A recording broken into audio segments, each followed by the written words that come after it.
আজকে তোমাদের একটা জিনিস দেখানোর জন্য নিয়ে চলে এসেছি। এটা আমি অনেক দিন ধরে দেখছি কিন্তু তোমাদের আর দেখানো হচ্ছে না। এই দেখো, এটা হলো ছত্তিশগড়ের লোকেদের গরু ঘর। তো এই গরু ঘরে দেখো গরু বাঁধা রয়েছে, বুঝতে পারছো।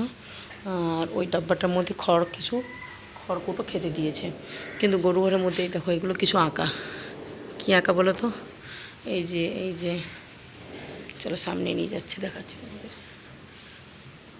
এই দেখো এইগুলো বানানো, কেন বানানো বলো তো? কেউ যদি জেনে থাকো অবশ্যই আমাকে বলো, কিন্তু আমি জানি এটা বানানো তার একটাই কারণে।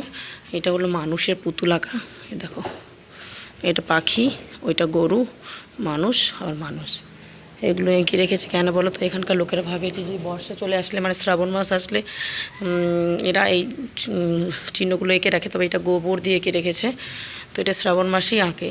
তার একটাই কারণ হলো এরা ভাবে যে বর্ষার সময় গরুর অনেক রকমের রোগ হয়, তবে এই জিনিসটা আঁকা থাকলে গোয়াল ঘরে কোনো রোগ ব্যাধি হবে না। এটা হলো ছত্তিশগড়িরা মানে, বা এটা এরকম করে প্রত্যেকটা বাড়িতে রয়েছে।